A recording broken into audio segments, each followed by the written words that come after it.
하나님 말씀은 마태복음 5장 13절부터 16절까지입니다.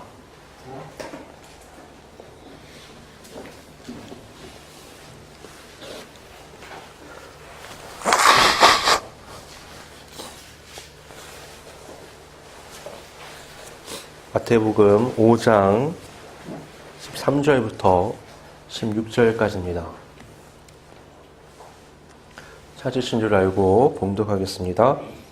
너희는 세상의 소금이니 소금이 만일 그 맛을 잃으면 무엇으로 짜게 하리요? 후에는 아무 쓸데없어 다만 밖에 버려져 사람에게 밟힐 뿐이니라. 너희는 세상의 빛이라. 산 위에 있는 동네가 숨겨지지 못할 것이요 사람이 등불을 켜서 말 아래에 두지 아니하고 등경 위에 두나니 이러므로 집안 모든 사람에게 비치느니라. 이같이 너희 빛이 사람 앞에 비치게 하여 그들로 너희 착한 행실을 보고 하늘에 계신 너희 아버지께 영광을 돌리게 하라. 아멘. 오늘은 대강절 첫째 주일이면서 우리 교회 창립 1주년이 되는 주일입니다. 첫날 모여서 예배드린 게 엊그제 같은데 벌써 1년이라는 시간이 지나갔습니다. 여기 계신 한 분 한 분 참 소중하고 여러분들의 헌신과 또 기도로 우리 교회가 이제까지 왔다고 생각이 들고 개인적으로 굉장히 감사하고 또 귀하게 여겨집니다. 아무튼 지난 주일날 예배가 끝나고 이제 집에 갈 때쯤 됐는데 우리 남자아이들이 저희 집에 가서 이제 지내고 있을 때인데 전화가 큰아들한테 온 거예요. 전화를 받았더니 집에 전기가 나갔대요, 갑자기. 그래서 이게 뭐냐? 관리사무실에 전화를 해봤죠. 아파트는 멀쩡해요. 저희 집만 전기가 나간 거죠. 그래서 불이 나게 집에 가서 봤더니 차단기가 내려간 겁니다. 저희 집 차단기가 전기가 가는 이 라인마다 차단기가 있는 게 아니라 메인으로 하나만 딱 있어요. 그래서 하나씩 껐다 켰다 하면서 이제 확인을 해보는 거죠. 그렇게 확인을 하다 보니까 거실에 있는 인터폰하고 전등이 작동하지 않는 겁니다. 그 인터폰 안에 그 아답터가 오래돼가지고 이제 그게 고장 난 거예요. 근데 하필이면 그 아답터에 그 거실 전등 전기가 연결되어 있습니다. 저는 전문가가 아니라 왜 그게 그렇게 되어 있는지 모르겠지만 아무튼 그것 때문에 전등이 나간 거예요. 낮에는 괜찮았어요. AS센터에 연락을 해봤는데 그 주일이라 연락이 안 되더라고요. 어떡하죠? 하루를 버텨야 되니까. 낮에는 괜찮았는데 저녁이 되니까 엄청나게 불편한 겁니다. 저희 거실에 테이블이 큰 게 있어요. 거기서 뭘 하냐? 거기서 밥도 먹고요. 애들 거기서 책도 보고요. 거기서 놀기도 합니다. 그러니까 가족들이 모여서 뭔가를 하는 주공간이 이 거실인 거죠. 거실 불이 나갔는데 그렇게 어두울 수가 없습니다. 가족들은 주방에서 조그만 상 펴놓고 쪼그려서 밥을 먹고 뭘 해도 어두침침하고 밝지가 않은 거예요. 다른 데 불을 좀 켜면 괜찮을까 했는데 아무리 다른 데 불을 켜도 어두운 겁니다. 불과 4시간 정도밖에 안 됐는데 저녁 시간이 온 가족이 다 어둡다 깜깜하다 아이들도 한마디씩 다 하는 겁니다. 다음날 아침에 9시가 되자마자 제가 전화를 했죠. A센터에. 그런데 이쪽 지역에 일주일치 그 수리 출장 계획이 다 짜여졌다는 거예요.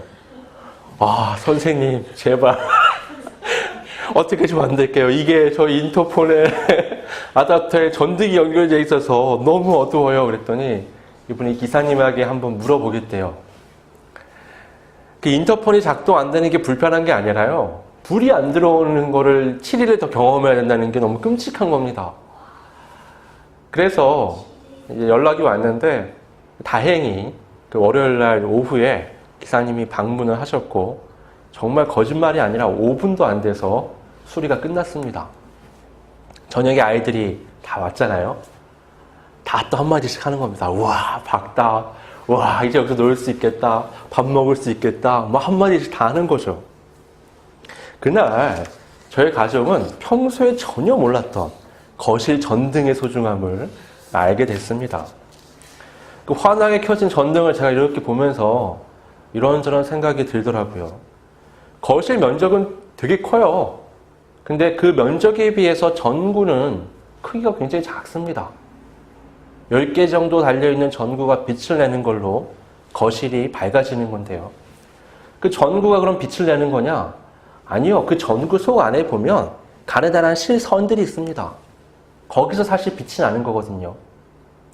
거실 전체 면적을 따져보니까 참 보이지도 않는 가는 실선들인데 그런 게 한 10개 모여가지고 엄청난 빛을 나타내는 겁니다. 소금도 비슷한 영향력이 있죠. 음식을 넣을 때 소금은 정말 한 자반 집어가지고 넣잖아요. 근데 그 한 자반 넣냐 안 넣냐에 따라서 음식의 맛이 좌우가 됩니다. 여러분 최상급의 고기를 맛있게 먹는 방법은 뭐 조미료 안 넣고 그냥 구워 먹는 거죠. 하지만 그때에도요 소금은 들어갑니다. 그만큼 소금이라는 것은 음식의 맛을 내게 하는데 절대적인 거죠. 소금은 맛을 내게 할 뿐만 아니라 음식의 신선함을 유지시켜줍니다. 그래서 장기간 보관하는 음식들에는 반드시 소금이 사용이 되는 거죠. 하나님께서는요, 이스라엘을 이 빛과 소금으로 부르셨습니다. 세상이라는 엄청나게 큰 공간 안에서 수많은 사람들 안에서 이스라엘은 정말 한 줌에 불과합니다. 그러나 그들을 하나님께서 바로 빛과 소금으로 이 세상을 위해 부르신 겁니다.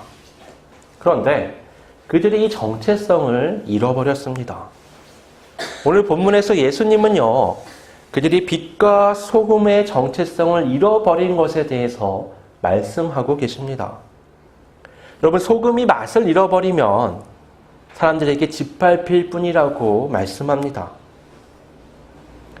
여러분, 여러 가지 식재료들이요, 사실 좀 오래되고 상해도 쓰임새가 있습니다.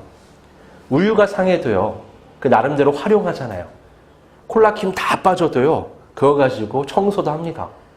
그런데요, 소금은 맛을 잃어버리면 쓸데가 전혀 없습니다.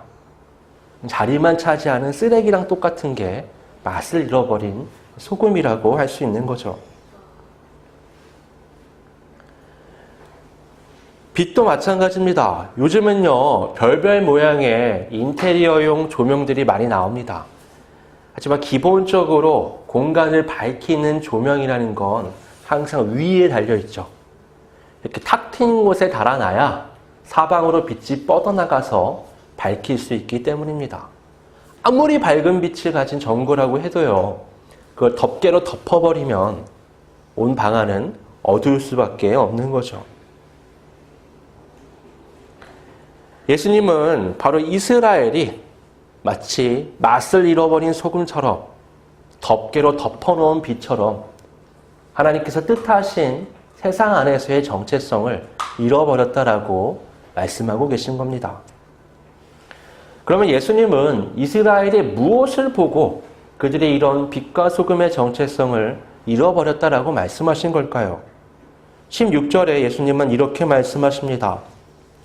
이같이 너희 빛이 사람 앞에 비치게 하여 그들로 너희 착한 행실을 보고 하늘에 계신 너희 아버지께 영광을 돌리게 하라.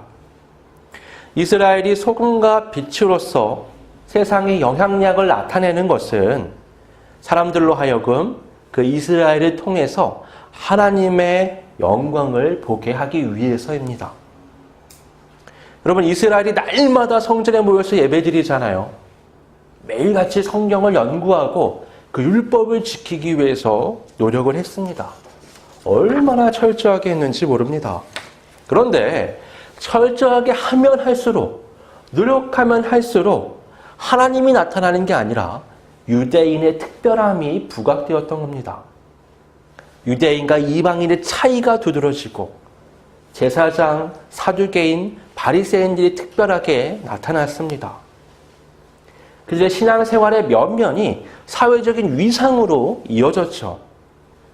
시간이 이렇게 흐르면 흐를수록 그들은 더 이상 하나님을 나타내는 것이 아니라 자신을 나타내는 도구로 이 신앙을 이용하기 시작합니다. 이용합니다. 그들은 더 이상 하나님이 주인공이 아니라 자신의 주인공인 왜곡된 신앙인이 되어버린 겁니다.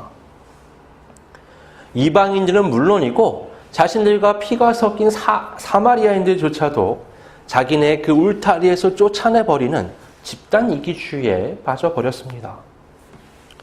여러분, 수십 년 전에요, 이 한국 사회에서 교인들은요, 이미지가 꽤 좋았습니다. 교회를 다니지 않아도요, 이 교회를 좋게 보고 신앙인들을 우러러보는 경향이 있었습니다. 근데 요즘은요, 정반대가 됐죠. 잘 모르다가도 교회 나간다고 하면은 색안경을 끼고 바라보는 겁니다. 사람들은 기독교 신앙을 불쾌해하고 교회를 이기적이고 몰상식한 단체로 여깁니다. 이런 현상은요, 교회를 이루고 있는 신앙인들이 제대로 신앙생활을 하지 않고 있기 때문에 일어나는 일들입니다. 집단 이기주의, 이것이 현재 한국 교회를 나타내는 단어라고 말할 수 있습니다. 여러분, 교회를 위한다면서 교회와 어느 업체가 연결이 될 때 최대한 싸게, 아니면 업체의 돈을 떼어 먹으면서까지 교회를 위한다시고 일을 합니다. 교회를 위한다면서 편법과 불법을 자연스럽게 행하죠. 교회를 통해서 사람들은요, 하나님의 영광을 보는 것이 아니라 추하고 더러운 이기심을 보게 만들었습니다. 결과적으로 하나님의 영광이 아니라 하나님의 영광을 가리는 일들이 한국 교회들이 그런 일들을 해나간 거죠. 마태복음 6장 24절은 이렇게 말씀합니다. 한 사람이 두 주인을 섬기지 못할 것이니 혹 이를 미워하고 저를 사랑하거나 혹 이를 중히 여기고 저를 경히 여김이라. 너희가 하나님과 재물을 겸하여 섬기지 못하느니라. 하나님을 위한다는 삶과 교회 안에 모여있는 사람들을 위한다는 삶은 사실 다릅니다. 근데 사람들이 이제 이상하게 하나님도 좋고 나도 좋은 삶을 살기를 원하죠. 이게 꼭 불가능한 건 아닙니다. 성경적으로 보면 가능해요. 그러나 본질적으로 보면 선하신 하나님과 죄인인 인간이 바라는 것은 다릅니다. 이것이 가능하기 위해서는요, 누군가 한쪽이 맞춰야 되는 거예요.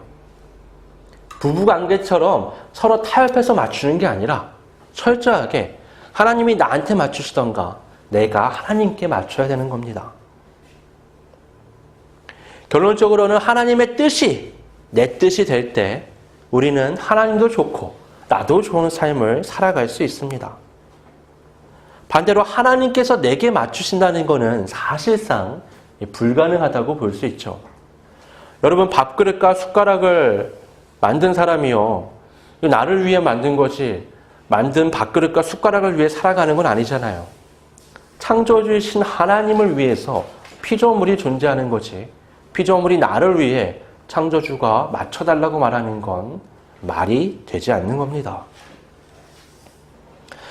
하나님께 피조물인 우리가 맞추어 살아가는 것, 그것이 하나님도 좋고 나도 좋은 유일한 삶의 방식이라고 말할 수 있습니다. 그래서 예수님은요, 누구든지 나를 따르려거든 자기 십자가를 지라고 말씀하셨던 겁니다. 그렇게 자기 십자가를 지고 예수님의 뒤를 따라 골고다 언덕 위에 내 생각과 내 고집과 나라는 사람의 모든 것들을 못 박아 죽임으로써 내 것들을 다 없애고 하나님의 뜻과 하나님의 마음을 품을 수 있게 되는 거죠. 이렇게 된 사람을 가리켜서 예수님이 이렇게 말씀하셨습니다. 너희가 내 안에 거하고 내 말이 너희 안에 거하면 무엇이든지 원하는 대로 구하라.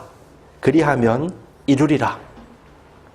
그냥 야, 너네 원하는 거 다 구해. 내가 다 들어줄게. 이게 아니라 내가 너희 안에 거하고 내 말이 너희 안에 거하면, 자기 부정의 과정을 통해서 자기를 철저하게 부정하고 하나님의 말씀, 하나님의 뜻, 하나님의 마음으로 가득한 그 사람이 바라는 모든 것, 그것은 곧 하나님께서 뜻하신 것이고 하나님께서 바라시는 것과 일치된 것이기 때문에 무엇이든지 주님께서 이루시겠다라고 말씀하시는 겁니다.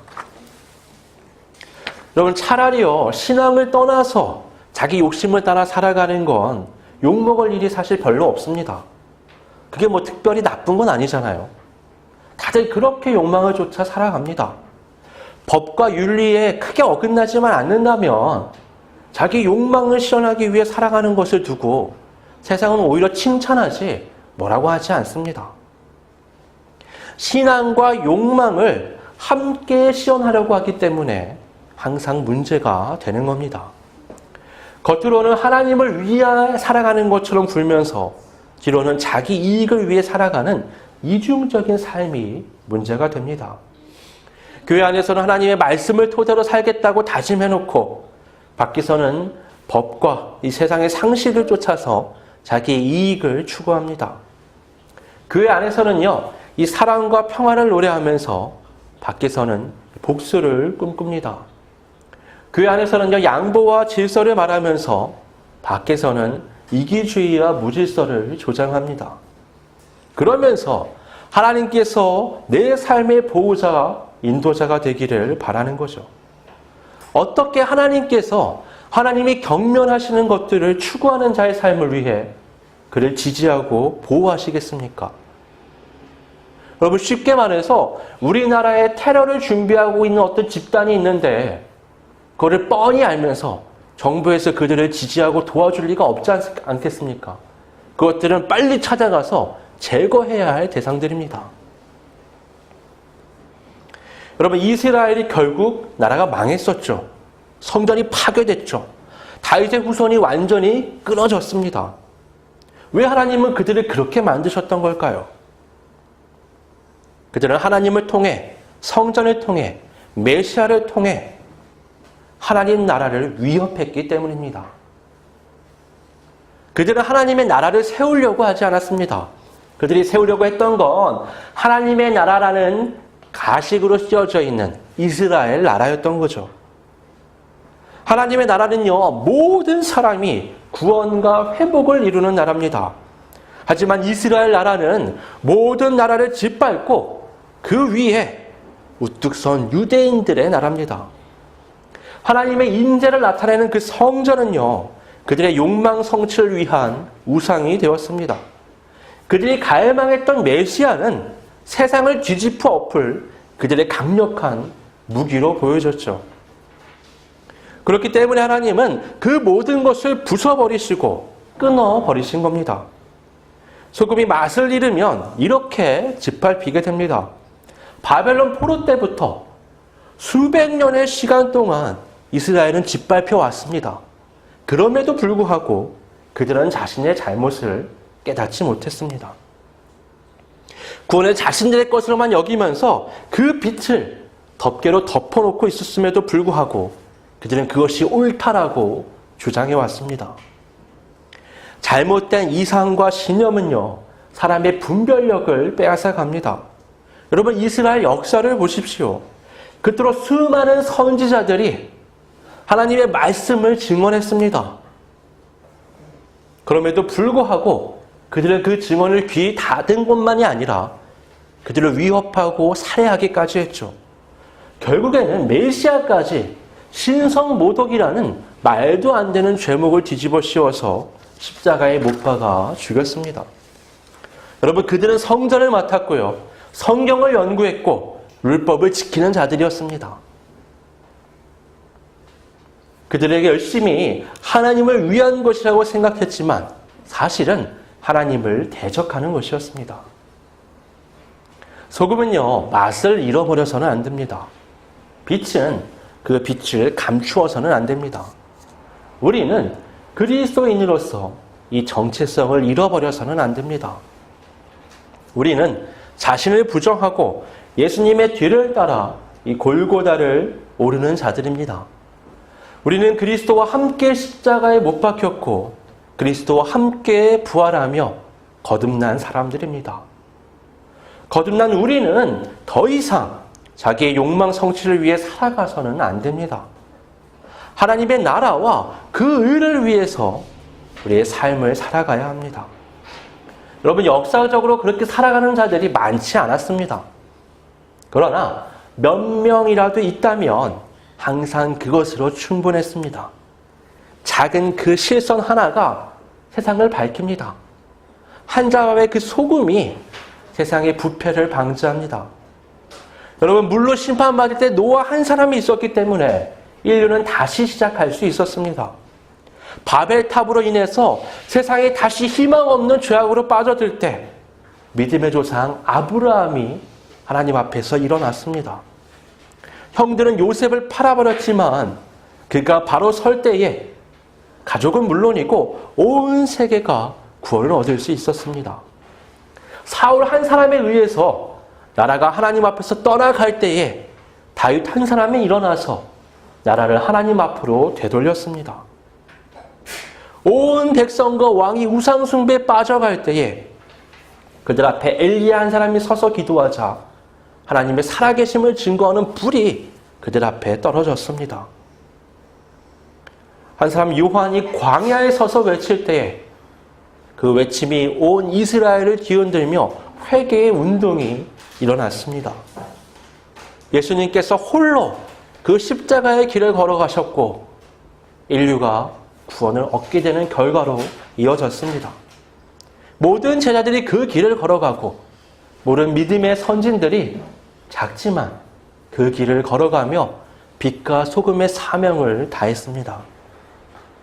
이 큰 세상에서 정말 소수의 사람들이지만 언제나 그들로 인해서 하나님의 영광이 나타나는 빛이 비추었습니다. 세상은 그들로 인해서 타락의 구렁텅이에서 썩지 않고 이제까지 유지될 수 있었습니다. 여러분, 언제나 그랬습니다.